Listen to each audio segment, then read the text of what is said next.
Dans un monde où l'on demande aux jeunes de rentrer dans une case sans en déborder, plutôt que de leur permettre de réfléchir par eux-mêmes et de leur donner des clés pour être plus libres. ChatGPT produit en effet des textes, mais répond surtout à des questions de façon dite pédagogique, et les guillemets ont un sens. Ce qui me permet de vous faire une transition parfaite avec l'actualité suivante pour que vous puissiez vous en rendre compte par vous-même du conformisme de la bestiole. Voici ce que j'ai demandé à ChatGPT. Que pensez-vous des lectures par des drag queens ? Je suis un modèle de langage formé par un ordinateur et je n'ai pas la capacité de penser ou de ressentir des opinions. Cependant, je peux vous dire que les lectures par des drag queens sont devenues de plus en plus populaires dans de nombreuses bibliothèques et écoles en tant qu'outil pour promouvoir la diversité et l'inclusion. Ces lectures ont été saluées pour leur rôle dans l'éducation des enfants sur la différence et la tolérance, ainsi que pour leur capacité à créer des espaces sûrs et accueillants pour les communautés LGBTQ+.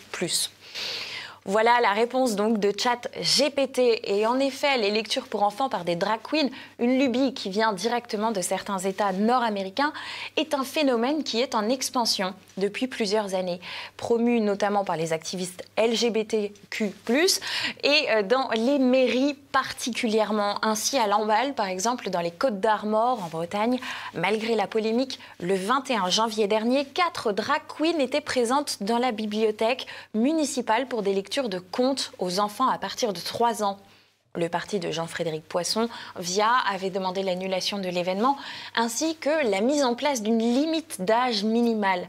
Debout la France et la droite locale avaient également réagi, mais pour l'adjoint en charge de la culture à Lamballe-Armor, pas question d'annuler cette animation, loin de faire l'unanimité. Le jour J était présent un groupe de personnes avec des pancartes « Protégeons nos enfants » ainsi que des antifas nécessitant la présence de 3 gendarmes et du maire pour éviter tout heurt lors de la prestation. En revanche, à Toulouse, le même genre d'atelier prévu pour le 18 février prochain dans une des médiathèques de la ville rose n'aura finalement pas trouvé son public. Plusieurs associations de défense des familles et de nombreux parents sont en effet montés au créneau contre cet événement pédosexuel. Une pétition lancée par l'association Furie Française avait d'ailleurs commencé à recevoir de nombreux suffrages avant d'être supprimée mystérieusement. Et des personnes très remontées avaient en tout cas fait comprendre qu'elles agiraient pour défendre les enfants. Le maire a finalement fait marche arrière et la lecture sera non pas annulée, mais je cite, réorientée pour n'accueillir qu'un public majeur.